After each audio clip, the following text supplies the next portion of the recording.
Hello, I'm Dazi, GIS Technical Account Manager at With3Words. Today I'm going to show you how to discover and search for freeword addresses in ArcMap.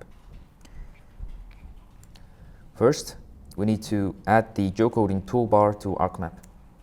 Enable the geocoding toolbar by right-clicking on the ribbon at the top of the ArcMap interface and clicking Geocoding.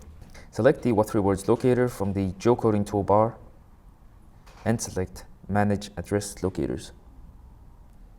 Click Add to select With3Words locator. Under ArcGIS servers, select the locator and then select the language that you would like.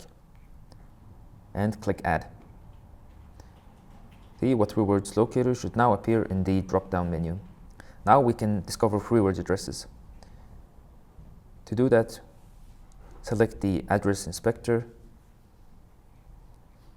Left-click on the map to display freeword address and latitude and longitude.